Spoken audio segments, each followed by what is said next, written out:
Welcome back, everybody, to Two Guys and a Stack of Comics. There's the stack for this week. Mike is a little busy. We're going to do our weekly look at the best new comics for this week. Our What's in the Stack. Actually have about 9 books in the stack this week. I think there's 5 or 6 real solid books that came out. A couple that I think were good, but had some major flaws. And then 2 that, just I don't understand why they got published or just the lack of thought behind them. And so I'll lead with the book I was least looking forward to this week. Not because of the creative team or the fact that it's there, but simply the book existing. And that is The Death of Silver Surfer, #1. I think this is Trad Moore at the cover. Greg Pak on this book. Arts by Kumar. Man, it is a rough season for Silver Surfer fans. And of course, it being Marvel Comics, you're going to see the character die. Seems like we're getting some MCU synergy to take him off the board in the books as well, since he's not going to be in the films. And this is an instance where I wish that Marvel would just left it alone. Silver Surfer hasn't had a title in the main universe in a long time. It makes me sad that that's the case.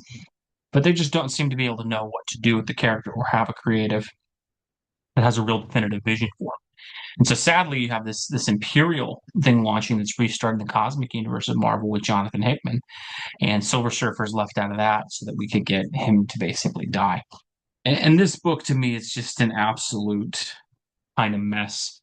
The characterization of Norrin Rad's not bad in the book, but largely, and there's a letter in the back that explains this. They're using his death as a way to kind of explore people being afraid of what's different, and there's this group that's hunting him because he's an alien, and a lot of the modern talking points that you would expect kind of be built around the concept of illegal immigration, aliens, that kind of thing. And it's one of those things where, look, I am not against that concept being put into comics. But it's just not a narrative that fits for Silver Surfer. And in all honesty, if you're really going to kill Norrin Rad, one of the best characters in Marvel Comics, a character with such a storied legacy, created by Stan, created by Jack, so many great stories, to tie it into that, it just seems like a really poorly thought out process, especially because Silver Surfer's had so many, significant runs, and recently he's been kind of trapped in these 5-issue miniseries, and it's just sad to see this great character, and Marvel literally has nothing to do but kill him. And then when they do that, it can't even be something epic. It can't even be something, world defining, like a Crisis on Infinite Earths kind of end for Barry Allen, or the way that Captain Marvel died. Instead, it's published like the cheap gimmick that it is. The plot is paper thin in this book. The characterization is really, really unsolid. And look, I think Greg Pak's a decent writer. He did a Darth Vader run, and he did some great stuff on Hulk that I've liked. So he's not a bad writer. This just seemed very much forced together, and it just stinks because it's not befitting the character that Norrin Rad is. And so it's really disappointing. I thought the art was really uninspired. And again, I don't like taking shots at creatives, but while this isn't awful here, it's just when you think of Norrin Rad and you think of how epic his story has been and the great artists and the contribution that have been a part of the character, it's something where you just wish maybe Marvel would have put more attention and thought into it, or just not done it at all. And it's just sad to see one of comics' greatest characters go like that. I knew, he's going to die in the series. Obviously, that was going to make me happy as a fan, but this just really seemed like a series put out for cheap MCU synergy, and the fact that Marvel hasn't done a lot with that, and then for this character to kill him off, I'll be honest, this made me more upset than I thought it would. This was a really, I thought, poorly thought out comic and disappointing for a character with the legacy of Norrin Rath. Second book that came out, I guess capitalizing on Thunderbolt, although that even though I like that movie, he's not doing great at the box office. The new Thunderbolt series was retitled The New Avengers. You get a very random kind of hodgepodge of characters here. You have Bucky and Black Widow, Hulk, Namor, Laura Kinney, Clea. Looks like Carnage, which I have a huge problem with Carnage. thing in here, and that I've liked the Eddie Brock Carnage series, and then now we seem to be, leaning towards making Carnage the new Venom kind of thing, where he's a hero, which just doesn't fit. And again, instantly kind of saps the excitement I had for the Eddie Brock Carnage series they were doing. This again, this is a new Avengers book. This is an Avengers title. And it doesn't have art befitting a new number one, art befitting an Avengers team. It's not that it's bad, it's just there's nothing notable about this. The roster is put together so haphazardly, it doesn't really make a ton of sense. The enemies they're fighting, they fight this kind of the Jackal. Miles Warren is kind of the villain they face in this issue, which is against a Spider-Man threat for an Avengers team. Not that Miles Warren can't do things, but it's a weird cobbled together decision, and it's just an absolute dud of a comic. I think, with the roster it had with Hulk and Bucky and Nat, and you put, Namor in. I thought there was some potential with this, but based on this, it kind of saps my energy for this book, but also for the Carnage series they're doing that I've really liked. And that if Carnage is just going to become the new Venom, where he loses any edge, and I mean Venom, it always made sense because he was the lethal protector thing. You could evolve that. Carnage being on an Avengers team, if they actually do go through with that, and he's not in this issue, he's on the cover, of course, but not in the issue. It's just not great. There's also some really clunky and haphazard dialogue around Laura Kinney being on the team, and oh, is she better than Logan and stuff like that. And it's just the same exact stuff you don't like seeing. It was a weird to see a book with so many characters I like be so entertaining, so uninspired, especially for a 4.99 book, a number one issue, an Avengers title now, that it just doesn't seem like a ton of thought. And that was huge with these two books, is that I was expecting, something a little more grand or more inspired. And instead, it just seems like they kind of cobbled together what they could, tossed it out with very little thought. And I think that's why, both of these books probably failed to make a huge impact, which is really just sad. But two very, very disappointing books. I don't know that I'll be back for either. I do own, I think, every issue of Silver Surfer, so I might, as a completionist, keep up with that book. But just really, really disappointing to see both of those there. So that's the bad of this week. Good news is there's a lot of good that came out this week, and I'll kind of start with the book of the week for me. Conan the Barbarian, number 21. Jim Zub kicking off a new arc. I think Dagnino, I believe, is the artist name on this. And as you'd expect from Titan and Conan, this is just a fantastic book. Chock full of action, great narratives. There's some excellent turns. The characterization of Conan really just makes this book work so well, and that Jim Zub has such a great voice for the character. You get a huge reveal at the end where we get, Tothamon coming in as the main villain of this arc, and that's been building in these Conan books for a while. And it's just such a stark contrast when you see something like Marvel, where they don't really seem to have thought through what they're doing. And then you look at Titan, you look at Conan, and how much the seeds of this, arc have been planted in previous issues, and all the building they're doing. It just shows how much getting the right creatives on a book really work. Conan, as you expect, it's enthralling. It's really, really interesting writing. There's great scenes, great characterization. Overall, cannot recommend this one highly enough. It's kind of a start of a newer arc. So I think if you haven't picked up on Conan in a while, you want a fresh new starting point, I think you'll really pick this up and enjoy it. Also, great cover by Dan Panosian on this. And you get all the extras that you'd expect with Conan, with great letters pages in the back by Jeff Shanks, kind of going through the history of Conan and his, relation to the events in this. It's a fantastic book. I can't recommend it highly enough, folks. It's a great read. And again, $3.99 price point for this. Excellent book. Definitely would recommend checking that one out. A couple other good ones that came out this week. You had this Robin and Batman, the Jason Todd one. Only one they had left was this metallic foil cover, which actually does look pretty cool, I'll say. But you get Jeff Lemire and Dustin Nguyen on this. This is largely kind of a sequel or sister series to the Robin and Batman they did with Dick Grayson a couple years ago. Dustin Nguyen's art, I've always liked it, but it will not be for everybody.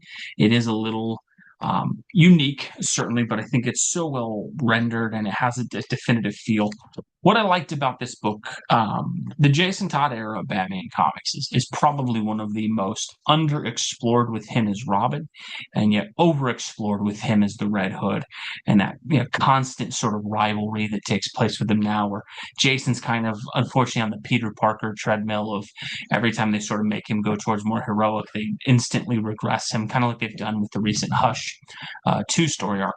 What I like about this is when you go back to the foundations of Jason Todd being Robin, I think there's a lot of cool ground to mine with that and to explore. And I think Jeff Lemire and Dustin Nguyen do a great job with this. I think there's some really strong moments in it for Bruce and Alfred where they kind of realize they're in over their heads and that they thought they could help Dick. They helped Dick Grayson. They thought they could help this kid the same. And they're both realizing, no, this is different and something is wrong here. And I think overall it's great to see that. You still see the characters have their strengths and I think some great moments. But overall, I thought this was a really interesting characterization of all three of those characters. And I think it's building some nice pieces in there. If it can be anything like that original Robin and Batman that was done, I think you'll have a really strong story arc. And overall, just great to see that from the corner of the Batman. Another Batman book I thought was pretty good. Absolute Batman #9. Again, this series will not be for everybody. I think one of the things with Absolute Batman is, as a Batman fan, some of the changes in this really bug me, right? But it doesn't bug me enough because it's in this offset, different universe, right? If stuff like this was happening in the main line, I'd have some major issues with it. I think because this book exists on its own, it continually justifies its own existence. And so in this book, there's a ton of reliance on Batman, being friends with his enemies from the main universe and them having input on him being Batman. And it's an interesting dynamic to read. You see these characters kind of like through the looking glass sort of thing of looking at these characters. I think there's some really strong moments from Scott Snyder on this. Bane is introduced in this. I will say Bane is probably my favorite Batman villain. Around 6 or 7 years old, that Nightfall kind of arc happened, and that was really the arc of comics that made me a Batman fan and really grabbed me as a reader. And so while I enjoy seeing a new version of Bane, I will say the art of Bane, that's really tough. I like Nick Dragotta's art. I just think the character design of Bane, there's been a lot of controversy around that and the original creator of Bane having some issues with it. It's not the best art design, but I do think the way they present Bane in this universe is really interesting. There's some cool developments with Bruce and kind of Selena Kyle in the past. And so I just think there's enough narrative threads in this series to keep you going if you enjoy it. I completely get people who are purists who hate anything that goes outside of the main sort of representation of Batman.